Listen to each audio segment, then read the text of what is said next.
A graça e a paz do Senhor Jesus, amém?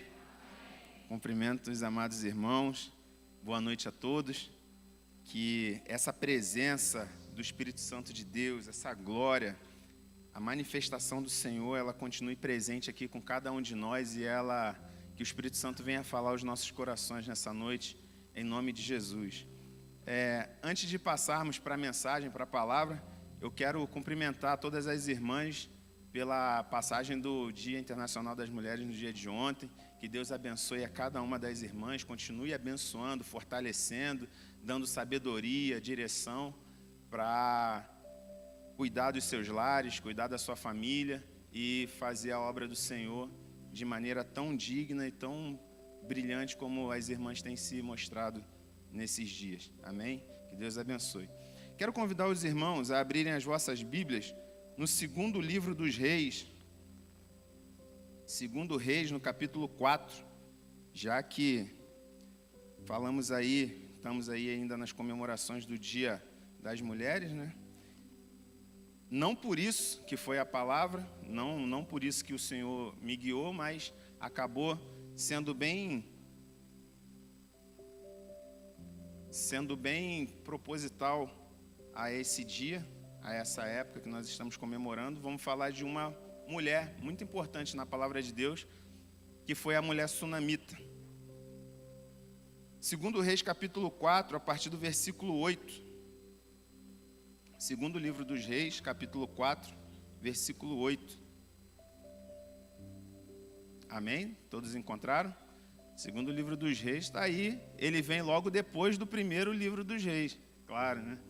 Aqueles que vêm na EBD sabem disso. Segundo Reis 4, 8, nós vamos ler até o versículo 17. Diz assim a palavra do Senhor: Certo dia passou Eliseu por Sunem, onde se achava uma mulher rica, a qual o constrangeu a comer pão. Daí, todas as vezes que passava por lá, entrava para comer. Ela disse a seu marido: Vejo que este que passa sempre por nós é santo homem de Deus. Façamos-lhes, pois, em cima um pequeno quarto, obra de pedreiro, e ponhamos-lhe nele uma cama, uma mesa, uma cadeira e um candeeiro. Quando ele vier à nossa casa, retirar-se-á para ali. Um dia, vindo ele para ali, retirou-se para o quarto e se deitou. Então disse a seu moço Geazi: Chama esta sunamita. Chamando a ele, ela se pôs diante do profeta. Este dissera ao seu moço: Dize-lhe: Eis que tu nos tens tratado com muita abnegação. Que se há de fazer por ti? Haverá alguma coisa de que se fale a teu favor ao rei ou ao comandante do exército? Ela respondeu: Habito no meio do meu povo. Então disse o profeta: Que se há de fazer por ela? Geazi respondeu: Ora, ela não tem filho, e seu marido é velho. Disse Eliseu: Chama-a. Chamando-a ele, ela se pôs à porta. Disse-lhe o profeta: Por este tempo, daqui a 1 ano, abraçarás um filho. Ela disse: Não, meu senhor, homem de Deus, não mintas a tua serva. Concebeu a mulher e deu à luz um filho no tempo determinado, quando fez 1 ano, segundo Eliseu lhe dissera. Amém? Até aqui? Você pode orar mais uma vez conosco, comigo? Pai, em nome de Jesus, nós estamos aqui diante da Tua palavra e assim como o Teu servo, o presbítero Coelho, já disse, que o Senhor venha falar aos nossos corações nessa noite, que a Tua palavra venha operar os desígnios para a qual ela foi lançada ou ela será lançada nessa noite. Usa-me, Senhor Deus, com graça e misericórdia para falar à Tua igreja, em nome de Jesus. Amém. Pode sentar, irmãos, em nome de Jesus. O tema que o Senhor ministrou no meu coração para essa mensagem nessa noite é a bênção da plenitude de Deus. E a história que nós lemos, ela trata da mulher sunamita. É uma história bem conhecida de todos nós. Ela fala de uma mulher cujo nome nem é mencionado na palavra de Deus, mas a Bíblia diz que ela é muito rica e ela morava na região de Sunem. A palavra Sunem significa lugar de repouso. E o interessante é que justamente essa mulher, é usada para dar um lugar de repouso ao profeta que passava por ali. É muito interessante essas coisas que tem na palavra de Deus, que tem uma conexão, a gente fica se perguntando, será que o nome do lugar foi dado depois que ela criou o quarto para o profeta, ou ela já sabia o nome do lugar e criou o quarto para o profeta? Não sei, a Bíblia não declara, mas o fato é que essas conexões com nome de lugar, nome de pessoa, são muito interessantes na Bíblia. Ela vivia bem ali com seu esposo, diz a palavra de Deus, ela vivia com a sua parentela e ela tinha tudo que uma mulher da sua época poderia desejar. Ela diz que vive bem com a sua parentela, habita no meio do seu povo e a Bíblia diz que ela é rica, então materialmente falando, humanamente falando, ela tem tudo que uma mulher do seu tempo, daquela época, ou até mesmo dos nossos dias, poderia desejar. Ela tem recurso financeiro, tem um marido que aparentemente a ama, ela tem proteção, tem segurança, então ela estava tranquila. Porém, lhe faltava uma coisa, a Bíblia diz que ela não tinha filhos, e os irmãos bem sabem que, fazendo uma leitura por toda a Bíblia, e os versículos que tratam disso, naqueles tempos, uma mulher que não tinha filho, ela era muito mal vista, ela ficava muito triste, ela era vista por alguns como até amaldiçoada. Então, o fato é que essa mulher, talvez, as pessoas não dissessem abertamente, porque ela era uma mulher de posse. Algumas versões da palavra de Deus, no lugar de ela era muito rica, diz que ela era uma mulher influente. Então, as pessoas talvez não falassem abertamente isso dela, mas a boca miúda deviam falar, olha, essa mulher não tem filho, essa mulher certamente é amaldiçoada por Deus ou coisa do tipo. Mas aqui eu estou conjecturando. E essa mulher, ao observar que sempre por ali passava um profeta, Eliseu, ela começa a convidá-lo para fazer as refeições na sua casa. Fala, olha, Eliseu, sempre que você passar por aqui, você vai comer na minha casa. E ali colocava a mesa à frente do profeta. Até que um dia aquela mulher, ela sugere ao seu marido que construísse um quarto. Não apenas chamasse ele para fazer uma refeição, mas que construísse um quarto para que o profeta pudesse pousar ali e depois, no dia seguinte, seguir viagem, quantas vezes quisesse e precisasse. E o interessante é que a Bíblia fala que essa mulher é rica, ela tem funcionários, e mais à frente vai falar que ela tinha os moços ali a seu dispor, a seu comando, mas ela de maneira nenhuma ela desrespeita ao seu marido e toma a iniciativa de sair construindo o quarto. E talvez quando seu marido chegasse em casa, visse o pedreiro lá fazendo, falar, ué, o que é isso, mulher? Não, é que eu resolvi fazer um quarto aqui, mas nem me consultou. Não, estava aí, eu decidi, é isso mesmo e está pronto. Não, aquela mulher muito sábia, ela consulta o seu marido, ela conversa com o seu marido, e certamente ele, por amor a ela, ele também não se demonstra ser um marido autoritário, cruel, e fala, não vamos fazer nada, gastar dinheiro com essa bobeira. Ele fala, não, vamos sim. Vamos construir, é uma boa ideia, é bom trazer o profeta para cá, a gente está abençoando a obra de Deus, de uma certa forma ele também nos abençoa, ministra sobre as nossas vidas, ele traz uma palavra de Deus. Provavelmente deve ter sido esse o enredo da conversa. O fato é que certo dia Eliseu decide retribuir tamanha gentileza. Eliseu, ele fala para aquele seu servo, ele fala assim, olha, chama essa mulher aqui. E ele chama a mulher e fala assim, olha, tem alguma coisa que eu posso falar para o rei, por ele ser o profeta daquele momento, o profeta daquele tempo, então ele tinha acesso ao rei, ele tinha acesso ao comandante do exército, às autoridades do seu tempo. Ele fala, tem alguma coisa que eu possa falar a seu favor? E aquela mulher, mais uma vez, demonstra o seu espírito de humildade, o seu espírito de nobreza, a sua nobreza, e ela fala, olha, eu estou satisfeita com o que eu tenho. Olha, eu já tenho tudo o que eu preciso, eu estou amparada em minha vida. Quando ela fala assim, habito no meio do meu povo, a palavra que está lá em hebraico original dá uma ideia de que ela tem todo o conforto que ela precisa, ela está satisfeita, ela tem satisfação no seu coração. Alguns podem dizer, porque ela era rica, ela tinha tudo. Mas o fato é, irmãos, que as pessoas que têm isso em seu coração, têm esse espírito em sua vida, mesmo que ela fosse pobre, provavelmente ela falaria isso para Eliseu. Olha, eu estou satisfeita, muito obrigado, eu não fiz o quarto porque eu queria algo da sua parte, eu fiz o quarto realmente para te receber, porque eu gosto da sua presença. E aí o profeta, ele não se dá por satisfeito, ele pergunta a Geazi, essa mulher, o que que ela... não é possível que a vida dela seja tão boa assim. Tem alguma coisa para a gente fazer por ela? E Geazi, ele fala assim, olha, ela não tem filho e seu marido já é velho. Quando a palavra diz que o marido já era velho, provavelmente ele já tinha passado da idade, irmãos, de alguém que poderia gerar um filho. Então, não diz nada sobre a idade da mulher, mas fala que o marido já era velho. Então, era um fator que ainda dificultava. Ela provavelmente estéril e seu marido já de uma certa idade. E aqui começa o desdobramento, aqui começa o desdobrar dessa incrível história. Até agora estava só no âmbito humano, só no âmbito natural, só naquilo que os nossos olhos podiam ver. Era o profeta passando, uma mulher que chama ele para comer, é uma mulher que constrói um quarto e é uma conversa do profeta com aquela mulher sunamita. Mas a partir desse momento que Geazi fala que ela não tinha filho, aí começa o desdobramento dessa história. E eu quero te convidar a nós extrairmos 4 lições espirituais e práticas da passagem bíblica da sunamita e o profeta. São 4 lições das muitas que tem nesse texto. Esse texto é riquíssimo, nós poderíamos extrair várias lições, mas nós vamos focar em 4 hoje aqui que o Espírito Santo ministrou no meu coração, e não apenas da vida da sunamita especificamente, mas de toda essa passagem. E a primeira lição que eu quero destacar aqui é que estão vendo o seu testemunho o tempo todo. Estão vendo o seu testemunho o tempo todo. Versículos 8 e 9. Irmãos, o seu testemunho fala por você. Seja ele bom ou mal, mas ele fala por você.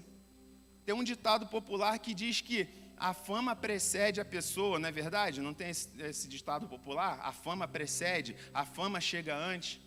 É interessante que no meu trabalho a gente tem muita questão de transferências, e às vezes quando vai chegar um camarada para aquela cidade onde a gente está, para aquele quartel ali onde a gente está, aí sai lá, publicado no boletim do Exército, o nome, alguém conhece e fala, olha, tá vendo um cara aí complicado. Ou então, ó, tá vindo um cara aí bacana, não sei o que, ele joga bola, tá vindo um cara aí que entende tudo de tal área, entende tudo de blindado, entende tudo de armamento, enfim. A fama precede o indivíduo. E a gente está sendo observado o tempo todo, goste a gente ou não. Independente do que você faça, independente de você gostar ou não, você está sendo observado o tempo todo. Ainda que você decida, não vou mais sair de casa, vão falar, olha, tem um cara ali que ele nunca sai de casa. Se você sai muito de casa, olha, tem alguém, poxa, ele sai direto, vai e volta, não sei o quê. Se você tem muitos amigos, nossa, essa casa vive cheia. Se não vai ninguém te visitar, deve ser muito chato, não vai ninguém visitar esse camarada. Você está sendo observado o tempo todo. O tempo todo nós estamos sendo observados. E isso nos traz uma responsabilidade. Qual é a responsabilidade, irmãos? Cuide do seu testemunho. Cuide da sua vida. Não apenas para ser visto pelos homens, mas por causa do nome que você carrega. Cuide do seu testemunho para glorificar o Deus que você serve. Tem uma história, alguns atribuem a Alexandre o Grande, outros atribuem a Napoleão Bonaparte, mas o interessante é a história que diz que, vou aqui como se fosse Alexandre o Grande, ele fica sabendo que tem um soldado no seu exército que tem o mesmo nome que ele. E aquele soldado não é um soldado bem regrado, é um soldado meio relaxado. E aí Alexandre o Grande, um dia passando em revista a tropa, vai direto naquele soldado e fala assim, ô soldado Alexandre, ele, sim senhor. Ele fala assim, seu nome é Alexandre, né? Ele, sim senhor, é um nome bonito. É o seguinte, ou você muda de vida, ou você muda de nome. E o soldado ficou assim, não, sim senhor, entendeu a mensagem? Ele entendeu. Porque o nome que aquele soldado tinha estava trazendo vergonha ao general, sem que, de fato, o general fizesse nada. Mas, olha lá, vai o soldado Alexandre lá, ó, aquele soldado ruim lá, aquele, né, ponta cega, como diz por aí.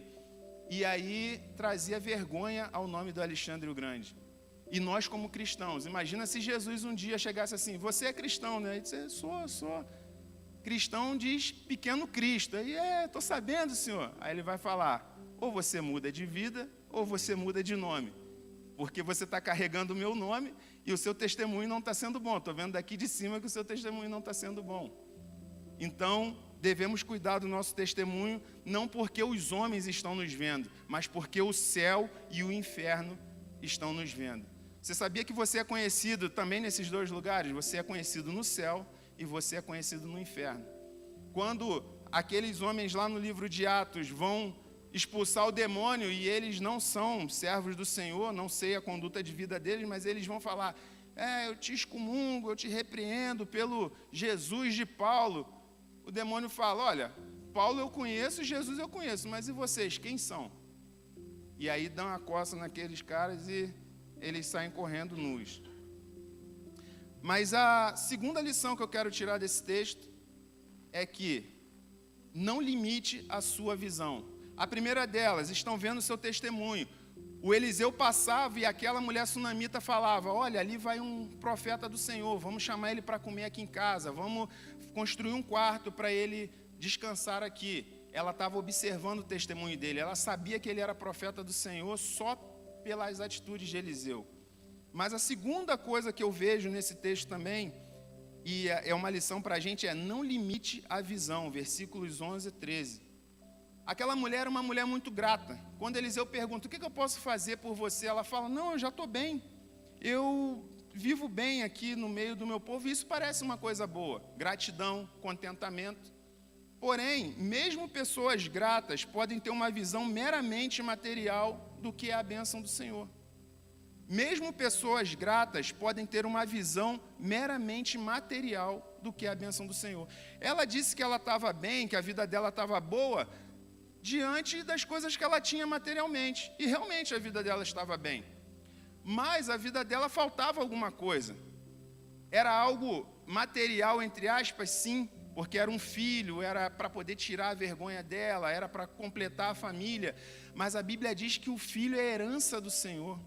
Então, naquele contexto, além do filho ser importante fisicamente, aquele filho era importante espiritualmente também para aquela mulher, para aquela família. O poder de Deus, irmãos, não tem limite. Ele pode fazer qualquer coisa segundo o seu propósito. Aquela mulher, ela falava que estava tudo bem porque ela já não acreditava mais na possibilidade dela conceber um filho. Ela falava que estava satisfeita porque ela falava assim, estou vivendo aqui, tenho tudo, então eu estou satisfeita. Mas Deus tinha um propósito maior com aquela vida, com aquela família. Ela se deu por satisfeita porque ela talvez tivesse a sua visão limitada de tudo que Deus podia fazer. Ela ainda não tinha tido experiências grandiosas com Deus que nós servimos, com Deus de Israel, com Deus de Elias, com Deus de Eliseu. Ela precisava experimentar isso na sua vida. E aqui fica para nós que a gratidão e o contentamento não sejam desculpas para esconder algum tipo de incredulidade ou desesperança. Eu vou repetir, que a gratidão e o contentamento não sejam desculpas para esconder algum tipo de incredulidade ou desesperança. Por exemplo, alguém que está vivendo numa situação com a qual ele já orou, já passou por aquilo há muitos anos e ele já perdeu a fé de que Deus pode reverter o seu quadro. Então a pessoa fala assim, eu vou vivendo assim porque é desse jeito mesmo, já fui em várias portas, já bati em várias portas e não adianta, então é isso mesmo, e você se contenta com aquilo. Mas temos que sondar o nosso coração para ver se isso é uma submissão diante do Senhor, ou se é porque nós já não acreditamos que Deus tem poder de mudar a nossa situação. Os irmãos estão me entendendo? Quando você está numa situação em que você acha que a sua situação não é revertida porque Deus não tem poder para fazer, é aí que você tem que se questionar. Agora, se você entende que Deus é soberano e Ele pode fazer, mas Ele não quer fazer ou não vai fazer naquele tempo, amém, a sua fé está no lugar certo. Agora, se a sua fé está limitada, achando que Deus não pode mais fazer, não, minha situação é assim mesmo, eu nasci assim, vou morrer assim, ou as situações no entorno são assim, coloque a sua fé no Senhor, coloque os seus olhos no Senhor, não limite a sua visão. Deus pode fazer todas as coisas de acordo com o seu eterno propósito. Se Ele não fez ainda, Se Ele não fez ainda na sua vida, não é porque Ele não tem poder para fazer, é porque ainda há algo que Ele está esperando que aconteça da nossa parte, ou que realmente um propósito maior naquilo. Mas não é porque Ele não tem poder para fazer. Deus tem poder para fazer todas as coisas. Posso ouvir um amém? A terceira lição que eu tiro dessa passagem é que nós devemos levar todos os problemas a Deus. Nós não lemos no texto introdutório, mas lá no dos versículos 25 ao 27, aquele menino nasce, aquele menino cresce, e num determinado dia a mãe envia ele para o seu pai para trabalhar, talvez na lavoura, na roça, e aquele menino tem um problema, uma dor de cabeça muito forte, ele volta para sua mãe, e ela fica com ele no seu colo todo dia, e aquele menino morre. Aquela mulher desesperada, ela coloca aquele menino na cama do profeta, naquele quarto que ela construiu para o profeta, e ela vai buscar a ajuda do profeta que havia profetizado o nascimento daquele menino. E o profeta, naquele tempo, representava a voz do Senhor. Lembrando que nós só temos acesso hoje direto a Deus, nós só fechamos a porta do nosso quarto e falamos com o Pai, porque Jesus morreu na cruz. E nós não podemos invalidar isso, Ele morreu para que nós tivéssemos acesso ao Pai. Mas naquele tempo, era o sacerdote que representava o povo diante de Deus, era o profeta que trazia a voz de Deus para o povo. Então aquela mulher foi buscar aquele que representava a presença de Deus no seu tempo. Ela foi direto falar com o homem de Deus, ela foi direto procurar, ela não titubeou. O menino morreu, ela falou: vou falar com Deus, eu vou falar com o homem de Deus, eu vou procurar o profeta do Senhor. No caminho, ela fala com seu marido: olha, prepara uma jumenta, eu vou lá falar com o profeta. Ele falou: mas hoje não é sábado, não é dia da festa da lua, o que você quer falar com o profeta? Ela falou: está tudo bem. A palavra que está ali é shalom. Ela fala: está tudo bem, vai tudo bem. Ela fala para o seu marido, ela fala para Geazi: vai tudo bem. E essa palavra quer dizer que está tudo sob o controle de Deus.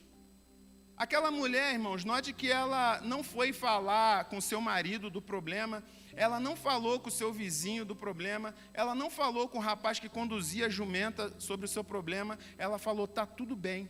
Quem via aquela mulher nem imaginava que ela estava com um filho morto em cima da cama, dentro de um quartinho, na sua residência. Ela falava: está tudo bem. E assim são as pessoas que confiam no Senhor. Muitas vezes tem gente que vai ver a sua vida, você louvando, você cantarolando, você feliz, você sorridente, e nem sabe as lutas que você está passando. E quando as pessoas tomam ciência do tamanho da luta que você está passando, fala: nossa, como é que essa pessoa é feliz? Como é que ela é alegre assim? É porque a alegria do Senhor é a nossa força, irmãos. Aquele que te fortalece, aquele que está em você é muito maior do que os seus problemas. As dificuldades vêm, elas mexem conosco, elas balançam o barco para lá e para cá, mas se a nossa fé estiver firmada no Senhor, ela não é suficiente para roubar a nossa paz, para roubar a nossa felicidade. Aquela mulher, muitas pessoas, quando estão passando por crises, dificuldades na família, no casamento, saem espalhando o seu problema. Se vai na fila do pão: meu marido saiu de casa, meu filho não sei o que. Se vai na fila do açougue e fala, se está na condução, no ônibus, no trabalho, todo mundo fica sabendo, e cada um dá uma opinião diferente, cada um dá um conselho diferente. Mas aquele que confia no Senhor, a primeira coisa que ele faz é levar o seu problema ao Senhor. E glória a Deus que nos nossos dias, depois de Cristo, Ele morreu também para isso. Nós temos a igreja, irmãos em Cristo, pessoas que comungam da mesma fé que a sua, que compartilham da mesma fé que a sua, que têm o mesmo Deus que o seu e que podem te ajudar em oração, podem te ajudar dando um conselho baseado na palavra, não é um conselho baseado na mente dele, não é um conselho baseado na experiência dele, que às vezes é mundana. Seu marido saiu de casa, sai de casa também, vai festar, vai beber. Não, é uma palavra que vem de Deus, diretamente da fonte da vida eterna. Olha, irmã, vamos orar, vamos pedir ao Senhor a direção. Olha, irmão, eu não sei, eu não tenho a experiência de vida para te orientar nisso daí, mas eu vou orar contigo e o Senhor vai dar a resposta. Isso é que nós devemos fazer quando nós estamos passando por uma crise muito grande. E o que eu vejo também com essa mulher é que nós não devemos esperar as situações chegarem ao extremo de morte. A gente não precisa esperar as coisas morrerem para a gente levar aos pés do Senhor, irmãos. Às vezes uma crise, uma dificuldade, você tem o Espírito Santo de Deus, e se você não tem, peça a Ele, para que Ele te dê a sabedoria de você prever as coisas. Você já começa, você chega no trabalho num dia e já começa a ver um clima meio nebuloso, uma coisa meio estranha. Você está saindo de casa, um cachorro atravessa a sua frente, você dá uma freada com o carro, alguém, sei lá, te ofende, você já percebe, opa, o dia já está estranho. Vou orar ao Senhor para repreender todo o mal. Não deixe as coisas tomarem uma grande proporção. Aquela mulher, apesar da sua sabedoria de buscar o profeta, mas quando o menino estava doente, ela ficou com ele ele no colo um dia inteiro, esperando o quê? Esse menino morrer. Não deixe as situações chegarem ao extremo de morte.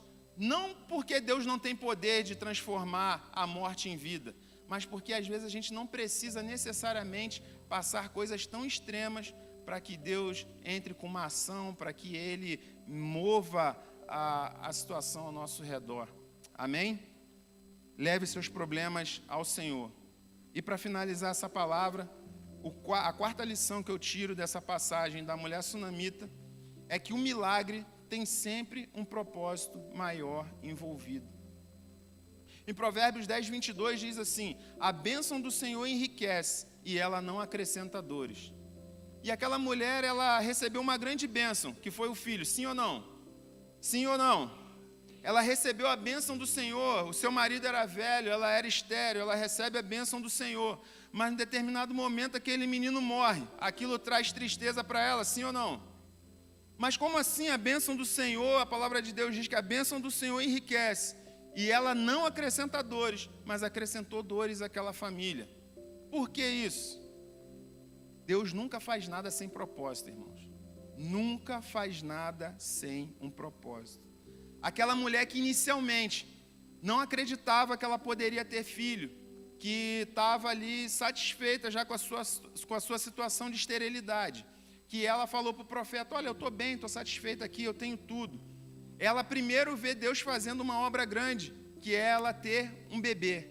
Nossa, ela se alegrou, ela ficou feliz, ela teve aquele garoto, e aquele garoto ajudava o pai no trabalho, na lavoura, e daqui a pouco aquele garoto morre. Porque Deus tinha um propósito maior. Ela que inicialmente nem estava crendo que podia ser mãe, agora usa a sua fé para acreditar não só na vida daquele menino, mas na ressurreição daquele menino. Não só na geração dele no seu ventre. Ela creu que ela pôde ter um filho, que podia gerar um filho no seu ventre. Agora ela crê que Deus é poderoso o suficiente para ressuscitar ele. Tanto que ela não titubeia. Ela bota ele na cama: eu vou falar com o profeta. Senhor, eu não te pedi nada. Meu filho está lá morto. Ele: tá bom, vamos lá resolver. Manda Geazi na frente, bota o cajado sobre o menino. Botou o cajado, não resolveu. E ela não saiu dali enquanto o profeta não foi com ela. Chegando lá, o profeta deita sobre aquele menino, faz uma oração ao Senhor. O corpo daquele menino começa a se aquecer, ele deita sobre o menino e o menino volta à vida. Ele entrega aquele menino para sua mãe. Aquela mulher, ela já havia tido experiência com Deus suficiente para saber que Deus é poderoso para trazer a vida daquele menino. Como Deus ia fazer, ela não tinha a menor ideia, mas levando a presença de Deus, que era o profeta, ela sabia que Deus era poderoso para fazer muito mais até do que ela precisasse. Ela sabia que Deus era poderoso para transformar a sua situação, trazer à vida aquilo que estava morto. E Jesus disse: eu sou a ressurreição e a vida, aquele que crê em mim, ainda que morra, viverá. João 11, 25. Aquele que crê em mim, ainda que morto, ainda que morra, viverá. Aquela mulher ainda nem tinha o Novo Testamento, não tinha a palavra de Jesus para saber disso, mas pela sua fé, pela fé no Deus de Eliseu, aquela mulher creu, e certamente aquilo foi imputado por justiça para ela. Ela creu que Deus ressuscitaria seu filho, e de fato Deus ressuscitou. E aí eu pergunto para os irmãos: qual a diferença do Deus que fez aquilo lá no passado para o Deus que está aqui nessa noite? Talvez você olhe para situações na sua vida e algo que já está morto. Você fala: não, isso daí já está morto, eu não creio mais, deixar desse jeito mesmo. Quem falou? se é por causa da sua incredulidade, de achar que Deus não tem mais poder para reverter as situações, que nessa noite você possa voltar a crer que os teus sonhos vão reviver, que aquilo que você colocou diante do Senhor vai ser restaurado.